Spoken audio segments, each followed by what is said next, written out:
Welcome back to our quarterly security trends video series.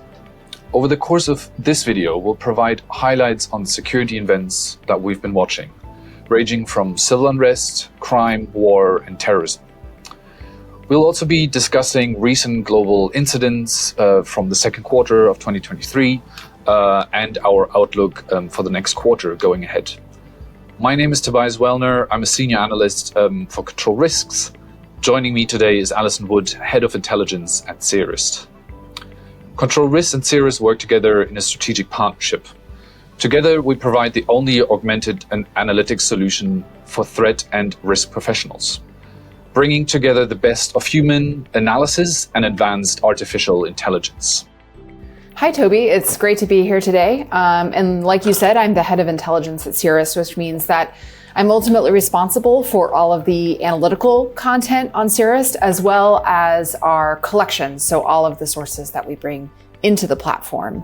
And I'm really excited to be here with you today. Hard to believe another quarter has passed. Good to be back to look at some of the data we've seen and analyzed over the last 3 months. And we kind of want to take a stock of security trends that happen, but also look ahead. But maybe, Alison, we can start with you walking me through some trends, key trends we've observed over the past quarter. Sure. So this quarter, we once again verified over 21,000 events of political violence and organized crime around the world. And so this means that one of our researchers has actually done enough research into these events to verify that they have happened and assign certain tags to them to make them easily searchable on the platform. So as is usually the case with these quarterly reports, we've seen some interesting new trends and hotspots for certain types of security events emerge. But we've also seen some things stay the same, right? So one of the things that we talked about when we last spoke, Toby, was the increasing trend in unrest related to inflation and cost of living. And we had seen this rise over the past 2 quarters, so sort of Q4 2022 and the first quarter of this year. So we noted that consumer prices remained elevated in lower income countries, which in many cases were suffering from a combination of the pandemic, escalating external debt, and depreciating domestic currencies.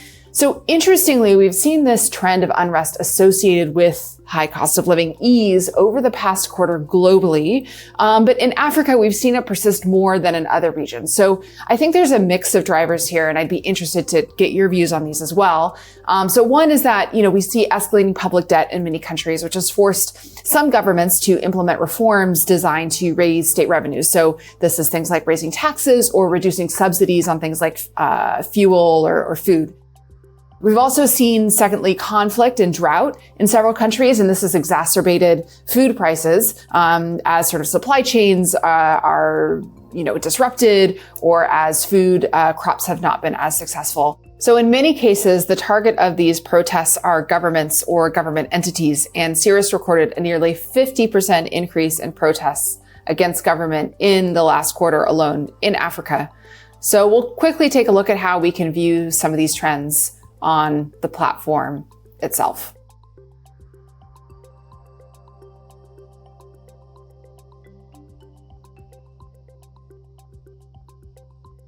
Here we'll specifically look at unrest events.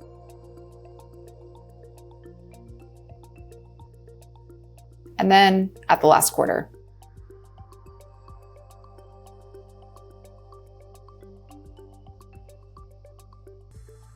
I find it useful to look at events as a heat map because we can much more easily see some concentrations of activity.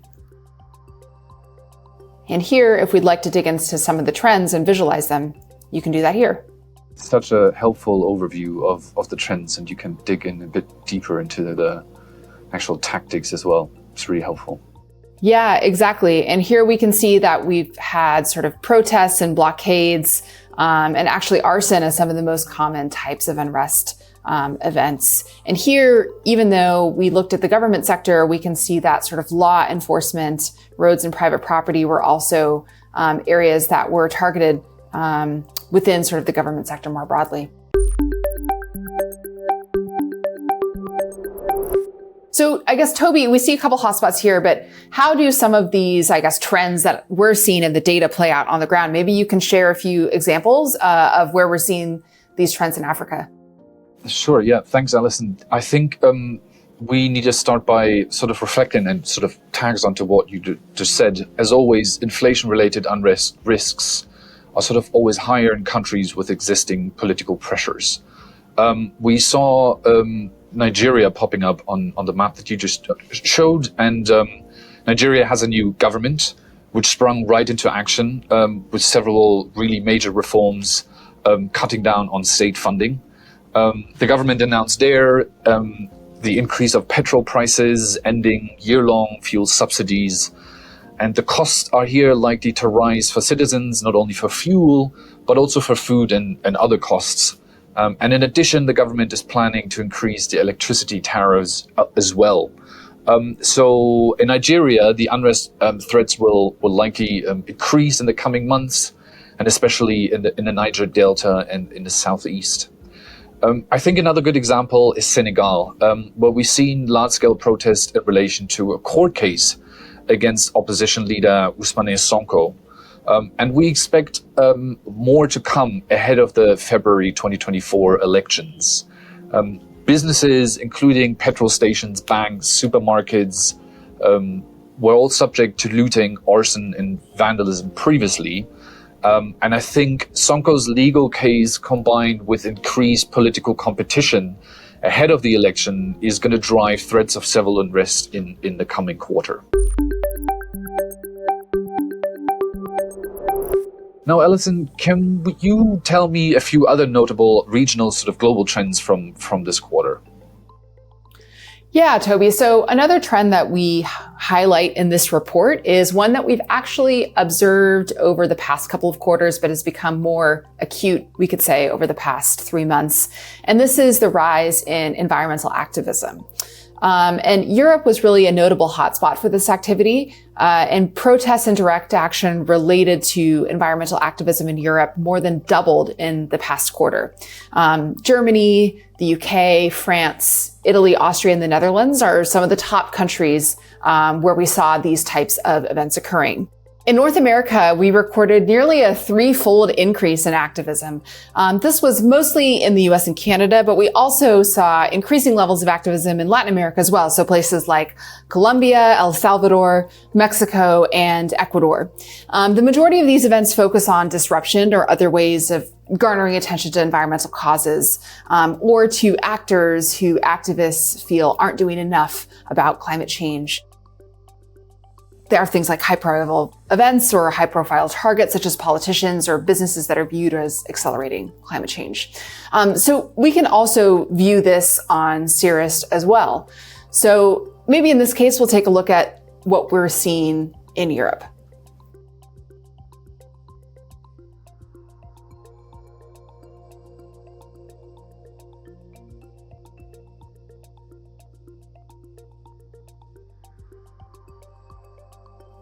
And here we'll select unrest, and then the perpetrators as environmentalist groups.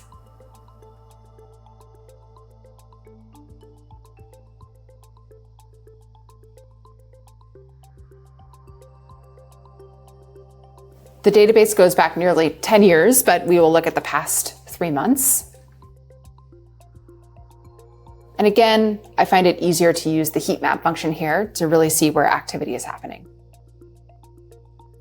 So here we can already see a few hotspots. And you can literally just take that map and put it into your report. I think it's great. I think it's really good. Yeah, it makes it really easy. And if we scroll down, we can actually see some of the attack types used by protesters. So here we can see in Europe that sort of protests or demonstrations, blockades, vandalism, and sit-ins are the most common types of protest activities. So, these are some of the macro level trends, but Toby, I know that the team looks at some of these trends and the techniques that these groups are using or their ideology. So what's really driving these trends? So I'd be interested to hear sort of what observations you and the rest of the team have around environmental activism. Sure. I think the first thing here is to say that climate change will continue to be the main driver for sort of the main rallying point for environmental activism. And activists will also continue to sort of draw on local, regional, global issues to try to sort of appeal to a wider audience here. And as you know, the signs and the impact of climate change will intensify in the next coming years and becomes even more visible, activists are likely also to escalate tactics and widen their targeting scope. And we've seen examples of that already. So in Germany, for example, activists have carried out small acts of vandalism against oil pipelines. In France, activists allegedly vandalized a cement factory in December last year. In Netherlands and again in Germany, we had protest groups targeting cruise ships in ports last quarter, also something that we haven't seen much of before. And I think we need to understand and also remember that, you know, while tactics might escalate, these are most likely to occur in North America and Europe, given the very well-established groups we've seen there. Now, Alison, I want to kind of move on here and ask you, and move away from the activism and to other countries that we've observed. What about countries we've seen particular unusual or interesting trends on in the last quarter? Well, there are a couple of interesting sort of country cases that we could point to here, but I think it's hard to ignore recent events in Russia. So even prior to the mutiny that occurred on the 23rd and 24th of June, we had already seen an uptick in war events that we logged in Russia, which really reflected the beginning of Ukraine's counteroffensive in areas occupied by Russian forces. You also may recall that on May 3rd, 2 drones targeted the Kremlin in Moscow, and that was the first time we've seen such an attack in the Russian capital. Though obviously the events a couple of weeks ago, which just to remind everyone was when the paramilitary Wagner group, led by Yevgeny Prigozhin, led a march towards Moscow, which, you know, really kind of briefly left the world looking on in disbelief. You know, many are still trying to process what the implications of this event are. And I know this is something that you and the rest of the analytical team have been thinking a lot about. So I'd be interested, I guess, to hear what you think some of the wider geopolitical, ramifications of the Wagner mutiny are. Yeah, thank you. I think it was extraordinary couple of days in Russia and continues to be as well in Ukraine. However, I would say sort of the immediate global impact was somehow limited. We didn't see a change of power in Russia, obviously.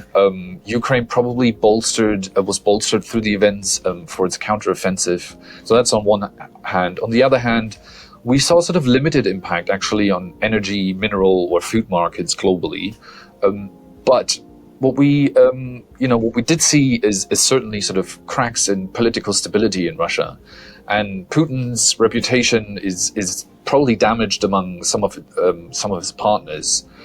However, I think it's important to remind organizations that, you know, the crisis has certainly increased the likelihood of further geopolitical shocks originating within Russia, in the Ukraine conflict, or amongst Russia international relationships. Toby, another notable conflict that emerged this quarter was in Sudan, right? And I think Russia has sort of overshadowed that over the past couple of weeks. But if we look back to April 15th, we saw fighting break out between the Sudanese armed forces and the paramilitary rapid support forces. This was actually our outlier scenario in Cirrus that sort of the Control Risk analysts had put together, which then manifested. And we've seen this conflict continue over the past couple of months. It's very much still alive. So I'd love to know sort of what are our analysts watching in Sudan right now and sort of what do we think the trajectory of that conflict is? Yeah, wow. I mean, when Sudan happened, you know, and now you look back and then we had Russia, political instability, and then also Sudan. It's been really a busy quarter for us. And I think I want to point to an interesting similarity here actually to Russia, which is that in Sudan, this conflict also revolves around the integration of an armed group under military leadership, which is quite interesting to consider because that's clearly a driver of political instability. Fighting in Sudan triggered a significant humanitarian crisis and destructions of critical transport, energy, water infrastructure in Khartoum, and severely hampered operational environment for businesses. We also saw fighting in other Sudanese regions, especially in Darfur, where most of the RSF hails from, and then also we saw fighting in the Blue Nile and in Kordofan regions. Fighting is likely to continue in the next coming months as both sides see sort of a definitive control of the capital Khartoum. And a big focus for both sides will be the control of critical infrastructure in Khartoum, but also of other airports and routes into the capital. Alison, what are some other things that the team is keeping an eye on for the next quarter? Well, there are quite a few things that we're looking at, so I encourage everyone to take a look at the report for a full list of the things that we're watching next quarter. We also sort of publish monthly outlooks on Cirrus across each region and globally that point to what our analysts are watching. But a couple things I'll point to here. So we mentioned Russia and Nigeria already. Those are two countries that we're absolutely going to be keeping a close eye on for some of the reasons that we talked about today. But a couple others I'll point to. One is Pakistan. So there we saw the arrest of PTI leader and former Prime Minister Imran Khan on May 9th, which triggered major unrest. And while sort of the unrest in the country has vacillated in response to political developments, political tensions overall remain heightened as PTI leaders and supporters are facing trials sort of in the wake of those arrests and unrest and whatnot. Meanwhile, elections in Pakistan also need to be run by October. So any crackdown on opposition is likely to be perceived as politically motivated. So we see this as the potential to fuel further unrest, and we'll be watching that country closely for that reason. I think it's also worth noting just, and this is very topical, sort of what is happening in Israel and Palestine right now. So there's two issues here. One is that on the 18th of June, so a couple weeks ago, Benjamin Netanyahu announced that he would revive the process for the adoption of a controversial plan to reform the judiciary in Israel. If we recall, a couple of months ago, this drew hundreds of thousands of people into the streets to protest. So certainly watching for the same types of events to happen if that were to move ahead. And alongside this issue, we also saw Israel just a couple of days ago on July 3rd start a major ground operation in Jenin in the West Bank on the basis that a refugee camp there had become a safe haven for militants. So this is really just the latest in a series of escalatory acts by both sides over the past month. So we expect to see more provocations between Palestinian militants and Israeli military forces over the next couple of weeks. So this is definitely something that we're going to be keeping a close eye on. Toby, I likewise know that you and your sort of team and the broader team analyze global security and economic and political dynamics. So anything in particular that your team will be watching next quarter, maybe even outside sort of the realm of security issues? Absolutely. Yes, Alison, I want to point out sort of three main things to you and our viewers here. One is we'll be certainly watching how the G20, China and the Paris Club might sort of adjust its frameworks to dealing and managing default risks, which have been increasing significantly over the last couple of months. Several countries face elevated sovereign debt risks due to a strong US dollar and high inflation rates globally. You mentioned Pakistan already, Alison, certainly that's on the list here as well. Argentina, Sri Lanka, just to name a few here. And those sort of elevated sovereign debt or default risks really put pressure onto the multilateral financial system. How do we deal with this in a time where China is increasingly becoming a big lender? The second thing I want to point out here, Alison, is the UN and several other national weather agencies have said that the El Niño effect is occurring. El Niño is a weather phenomenon that occurs periodically. It involves sort of the warming of Central and Eastern Pacific Oceans, which then has an impact on weather patterns globally. And what that means is that we'll see higher temperature will increase energy demand across South America, Australia, and Southeast Asia. Infrastructure risks will be elevated across South America, where we'll see increased rainfall that's going to likely cause flooding and landslides. Well, thank you, Toby. Those are all things that we will be watching over the next couple months, and I'm sure we'll revisit a few of those in our next video in a couple months. For these things that we talked about and more, I encourage everyone to take a look at our quarterly security event report that's available on the CIRRUS website. CIRRUS, just as a reminder, is a threat and risk intelligence platform. All of the data that we spoke about today, you can find within that platform, and encourage folks to take a look at CIRRUS if they haven't already. We work very closely with Toby and the rest of the analytical team at Control Risks. They are sort of the brains that power the analysis that's in the CIRRUS platform. And so that's why you see the two of us here talking about some of these issues today. Toby, any last words from you? Just to thank you, Alison. Great to talk to you as always. We hope everyone has been enjoying our video series. We're looking forward to updating you next quarter on how the forecasted security trends could impact your organization. Please get in touch to find out more.